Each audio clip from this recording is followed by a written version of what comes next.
Okay. Well, That's going no place. Well, if anyone knows, Joseph's staying behind with us because he's another local, another Deptford represented here. And awesome. Yes, and we're going to welcome to the Jedi Council here.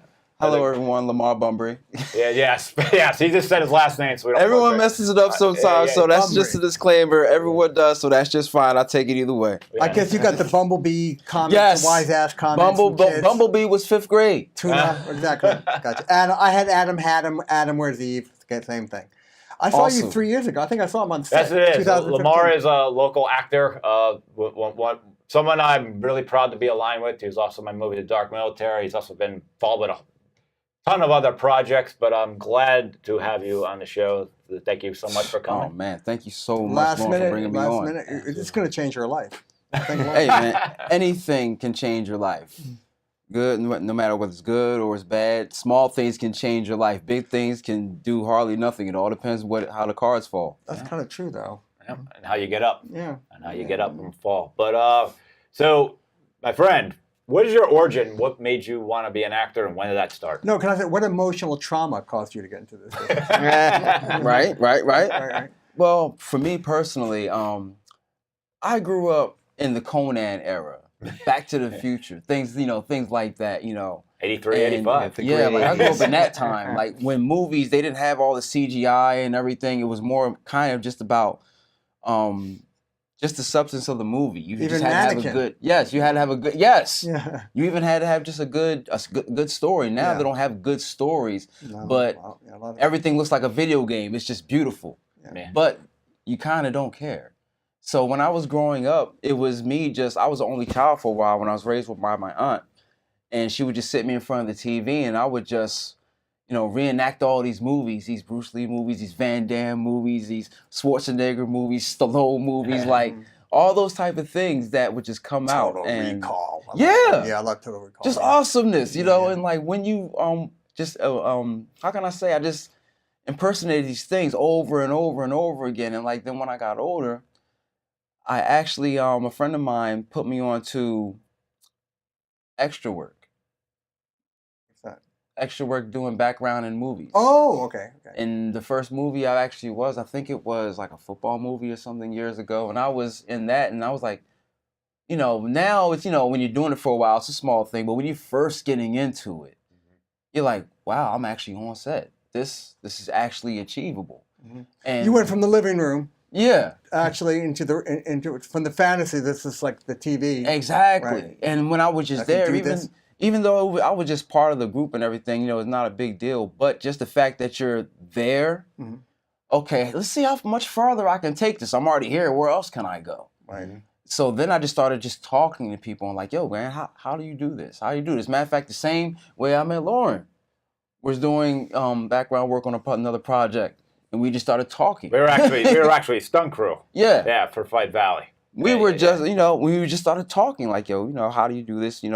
What's the next step? We ended up being Wing Chun guys, martial arts. Oh, cool. We bonded over that stuff. Absolutely, it was awesome. And like I said, thank you so much for pulling me into this great project, man. It didn't have to happen like I was saying. If it wasn't earlier. for that film, we would have never met, and I would, you would have never crossed my mind. Small things turned into big things. Yep. It happened all off of a fluke. If I didn't go in there just for that, I would have never met you. Yeah, it's amazing what you. But you actually show up. Actually, most of the movie I did is all for people from other sets. I was just like, I like this person. I like this person's attitude, Right. But that's right. You have to bring your A game though, because you never know. You can't turn people off. You can't turn people off. You can't be indulgent or weird or rude unless you're like Christian Bale or something. I'll still work with you got to be able to afford it. Exactly.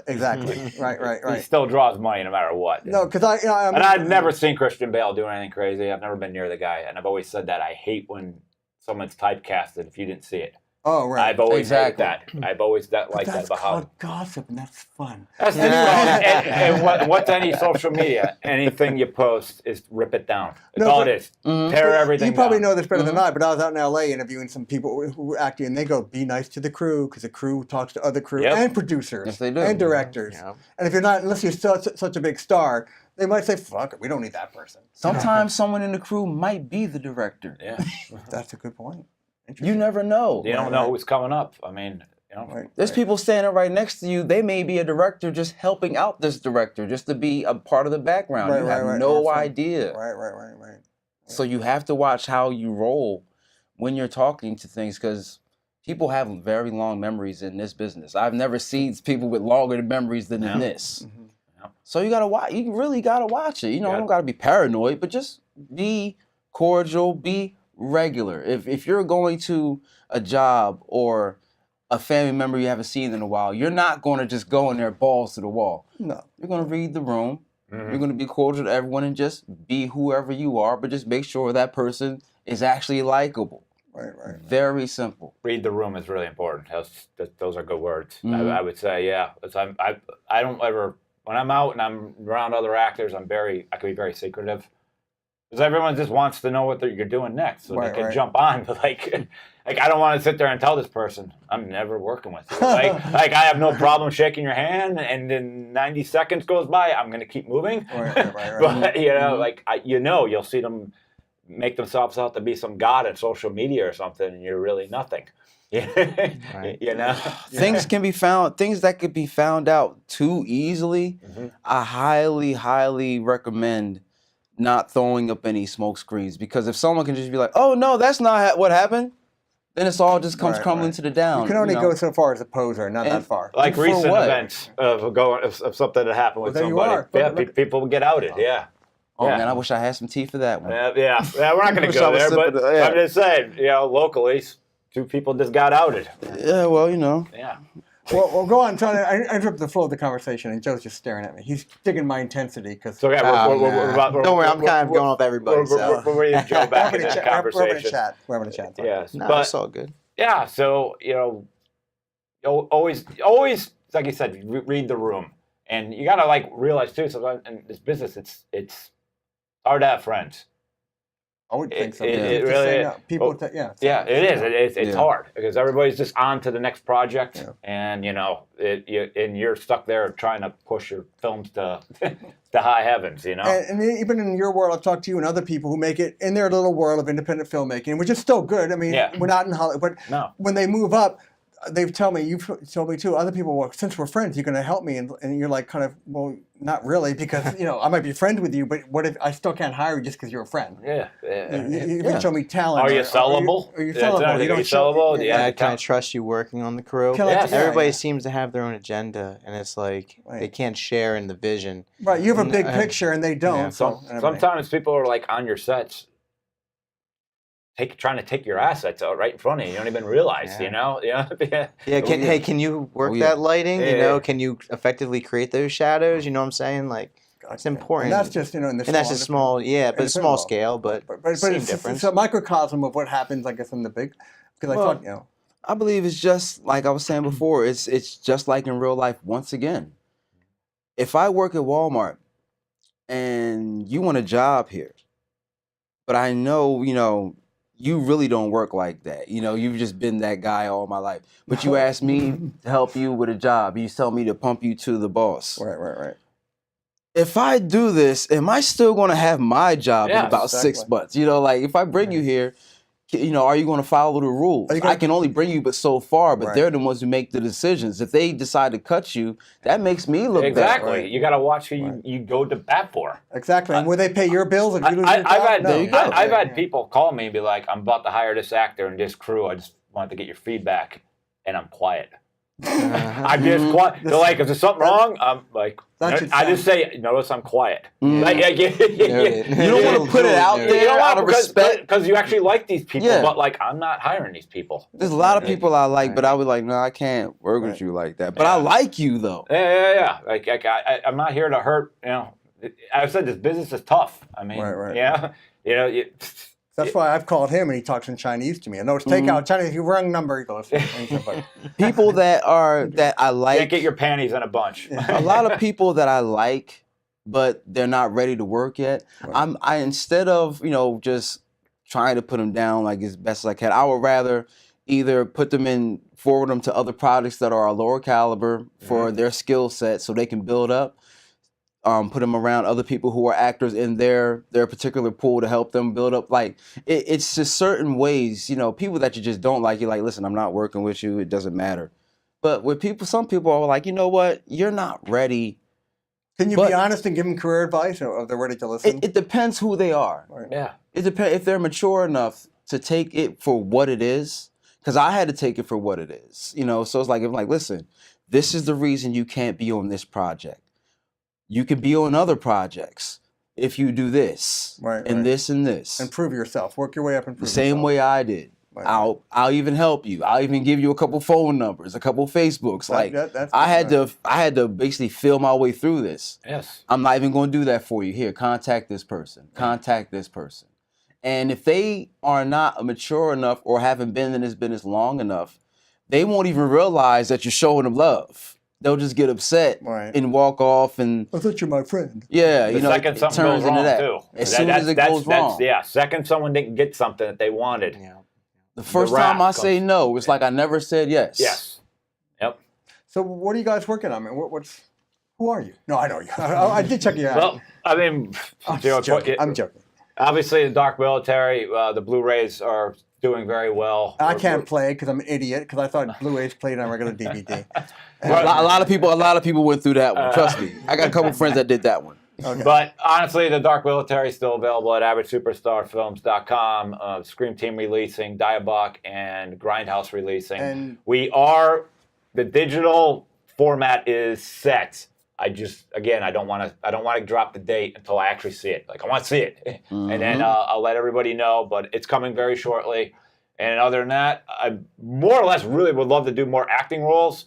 So any other directors that got made projects, I want to act in it. I just want to not be in charge. Tell me what to do for once. What did you do in the Dark Military, though? I remember you on the set and everything. What's your acting, should I say, legend, biography?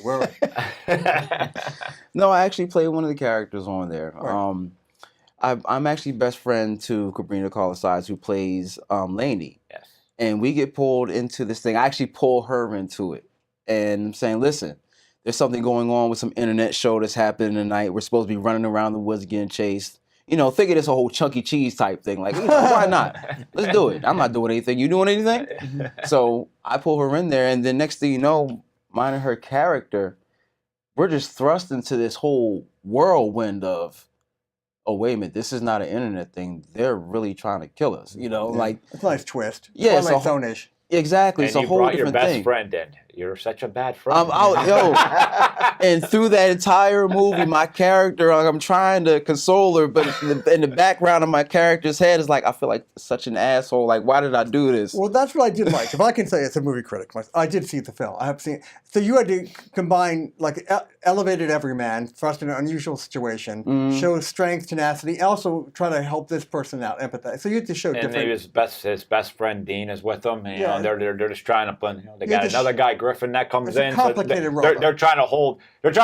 He's being his character's being compassionate to everybody, but they're still holding their main unit together. Absolutely. Well, no, that's talking chops though, because there's different faces, emotions you have to go through. Compassion, staying alive, a freak show because you didn't expect this to happen. So it made it interesting. You really couldn't. So as everyone who had their character points and their character strong points, me, Lainey, and Dean, the way we got together, we were all really good friends.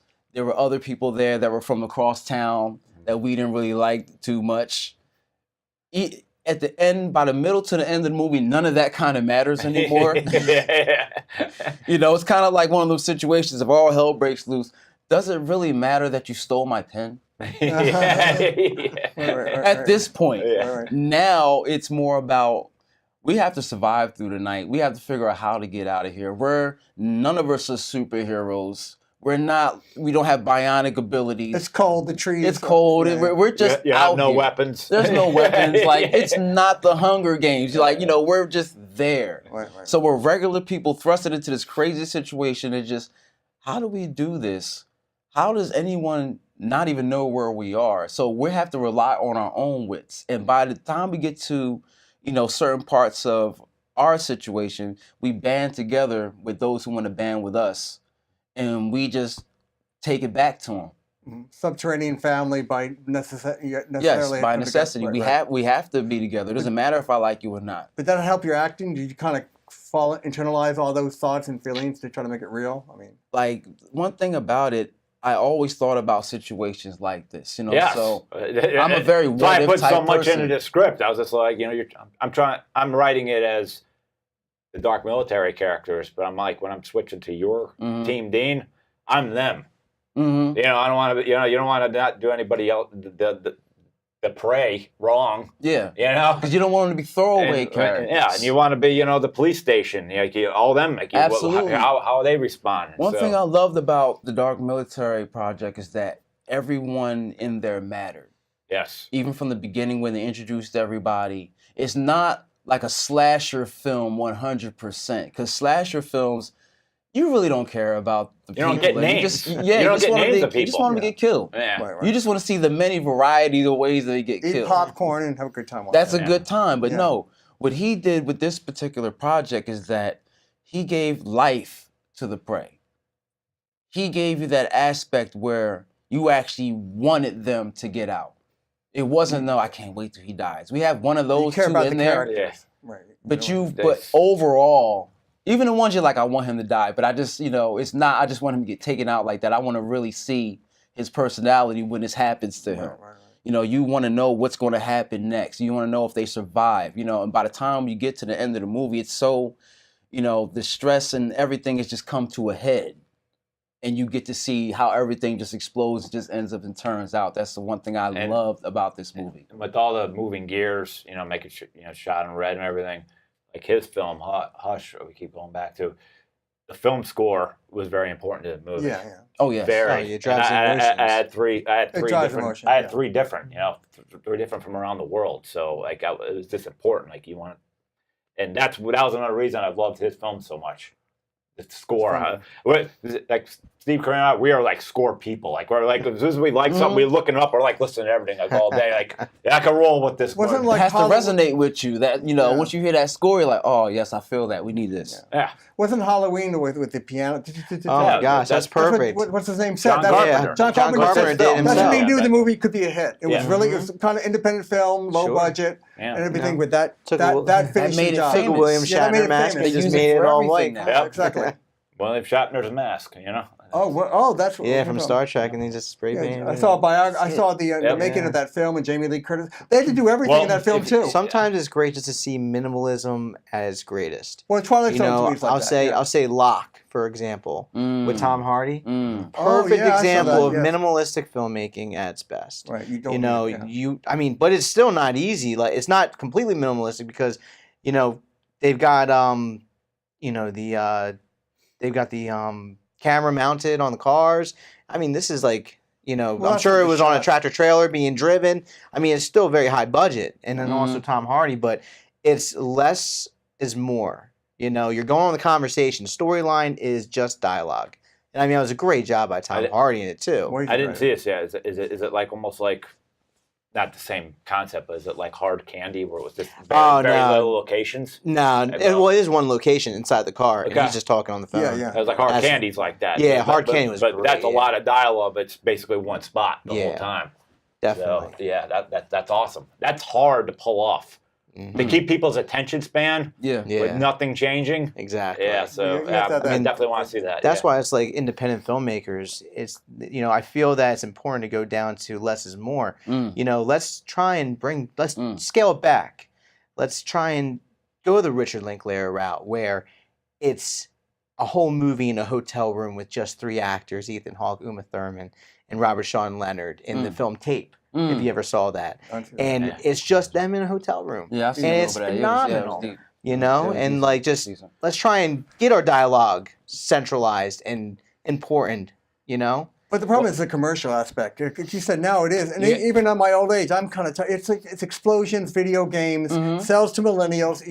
You don't need dialogue because it's just visual. It can go around the world. But there's what about room for Linklater? What for you guys? Yeah, it's also what he's saying though with being indie. When you're independent, like the Dark Military had 2 executive producers, but the bigger the budget, the more producers are coming in to like, what are you doing that? No, do it this way. You know what you should bring? We should twist this scene into this. You got to answer because they're paying the bills. When it comes to Dark Military or any of the short films we've been in, you got full creative control. Right. This is the budget. For I'm the better or director. We're taking the chance. Yeah. Or we're gonna try to bring art this way. Or we're not going to fight for 5 days over the script. And or if you're trying to go like a really aesthetically driven film, check out Terrence Malick. You know, the Malikian way of filmmaking is just incredible. He's But that last movie wasn't a movie. The one with, what was it with Brad Pitt? The last one, Tree of Life? Tree of Life. That wasn't a movie. I loved it. That wasn't a loved movie. That was every just second visual. Of it. No, that. Oh, do you guys see Song to Song was great? I didn't see that. You know, that was fantastic. I mean, these are very, specific audiences who they're going like for actual direction of the aesthetics of that. You know, but like just he's trying something so new.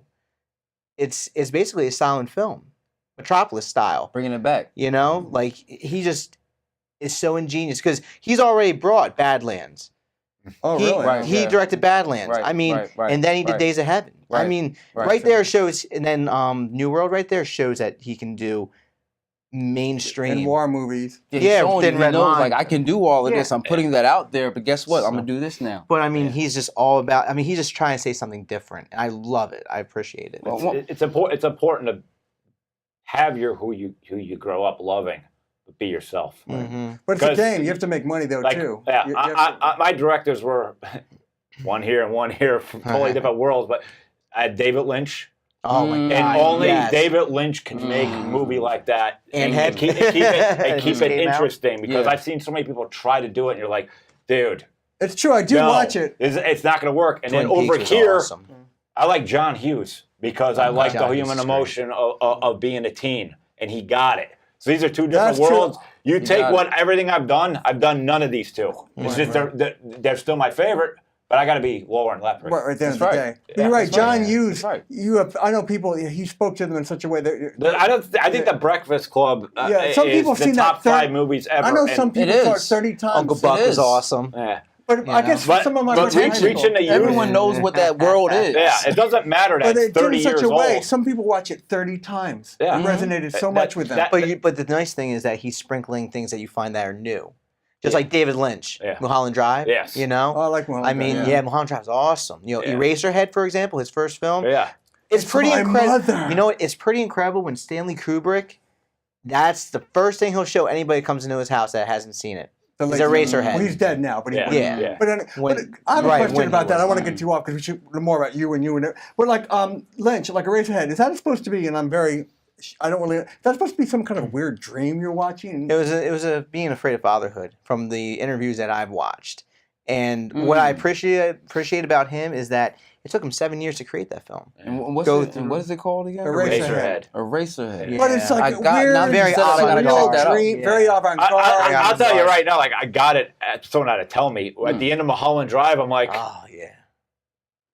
I'm like sitting there for like 5 minutes. Everybody's quiet, and I'm quiet, and everybody's talking, and I'm like, I'm not going to ask because I'm going to figure this out. The Coen brothers. I was like, what happened? Yeah, what happened? Well, the Coen brothers kind of do the same thing with weird they're characters fantastic. and dialogue and everything. Great writing. One thing I do understand about indie films, once again, another universal thing that said, be in the comfortable film skin that you're in. Meaning, if this is the budget, like Lauren said, this is what we're working with. Right. When you're comfortable in your film skin, you can create whatever you need under that umbrella. Right. When you start going out of that, then things get a little more complicated because now you're striving to be in, I would say, in the upper echelon of filming. Without the cameras, without this. But you're not ready yet. You can't run a marathon if you haven't trained for that. It just doesn't work. You'll be a fool. Yeah, he's absolutely right. I have ideas for films, but I'm not there yet. I mean, piggybacking. I just have stuff I'm not there as a director yet. It's just foolish at this point. But also other things. Yeah, that's fine. I'm going to get there. I think it helps drive more creativity along with it. How am I creatively going to express this without the means behind it? So now I have to go and figure out another way, which actually in turn will probably be better than if I did have that money and I could create the original way. Because if you look at the older movies, these are your study guides. Oh, sure. They didn't have anything from, I would say, the early 90s down, all the way down. We can go all the way to the 40s with it, you know. And all these are Citizen film. Kane, for example. Yes. You know? And there's big productions. I've only been on one or two. Right. You have to know everything. It's like a country. There's political intrigue. There's creative intrigue. You start seeing this. Oh, he's not going to get insured.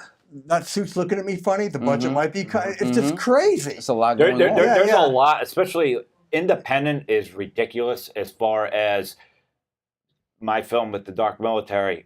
There's like one day we shot in daylight, and then the whole idea was get the movie to nighttime. Okay, so because you didn't want to worry about is it cloudy. Now that now's the sun out, like blow your highlights, so I need an ND filter along you're with praying. that. You're at the weather's mercy when you're shooting outside. And the other glorious thing we have at Dark Military is we had all those night shoots. That was great. But I had the actors for only these certain amount of days. If it rained once, it's all, and they have other lives too. That's the amazing thing about the Dark Military. Not only did you get them, they showed up and did what they're. I guess because you knew them. The actors straight up. Everyone did what they're supposed to do. Yes, if people were blowing lines and we got behind, it could have been a Class 1 disaster. Oh my God. Yeah. Where are we going to see you in the future? You look like you could play a detective, a mafia guy, an intellectual, a busboy.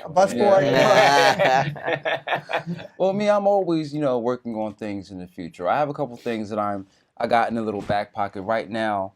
I just put out my new reel. I'm working on, really spanning out there. Hopefully, what can we see you doing social media? Talk to the Princeton and world audience, Facebook Live, about like your IMDb, your bona fide. Well, absolutely. You can find me on Lamar Bumbrey IMDb. You can find me, Lamar Bumbrey, on Facebook. Lamar B on Facebook. That's my fan page. Lamar Bumbrey on Twitter and Instagram. I keep it very simple for people. So if you want to look me up, it will pop up. Lamar Bumbrey, Bumbrey. And you have a fan page of groupies? Oh, one can only hope. It happens every now and then, but you do what you can. Everything that you are acquired to have comes along with you being on your A game. Right. So whatever you're trying to get and whatever you think comes with it, it'll come with it as long as you're not paying attention to it. Right. You focus on this. That's it. Right. Focus on anything else, you lose your edge. I think that's important because sometimes you can get down doing this film. I don't even know, but you still have to show up because you don't know. Like you said, you just don't know who you're going to meet and what's going to happen. You can't blow it off, be in a bad mood, be bitter or whatever, or tired, or because you have to go to another job. Right. So you got to be very choicey on what projects that you do nowadays. Because now, especially in the independent market, everyone has a project. As soon as Amazon was able to give cameras to everyone, that's true. It's diluted. Everyone became a director. But not everybody's a director. Right. And you will learn that as time goes by. There's people with aspirations, and they're wonderful. But as soon as we get in the inner workings of actually doing it, they realize how much work goes into it. This is why, I respect Loren so much for what he pulled off. He pulled off a feature film. Oh no, I was on the set in a week. This is why. This is why he's not married. That doesn't happen. That doesn't happen the way it normally does. You don't do a feature film in a week. That's ridiculous. Well, Loren, you brought these great people in. Do you want to wrap it up? Absolutely. I'll wrap it up with giving Joe the camera to plug himself. Go for it. All right, cool. So Joseph McGovern, if you want to look me up on IMDb, it's just Joseph McGovern, and it will show all over again, short film or Hush. And Facebook, I'm on Facebook, Joseph McGovern. You'll see either my regular Facebook page or my actors' Facebook fan page, same thing. And really appreciate the support. And I know Constance Reshi, who was here earlier, she's also on Facebook. Under Constance Reshi is her Facebook fan page, and also IMDb, Constance Reshi. So will we return into the great February? We'll return great February, and I'm just a pretty face. That's all I am. This has been Breezin with Bierman. Did I swear? Did I insult anyone?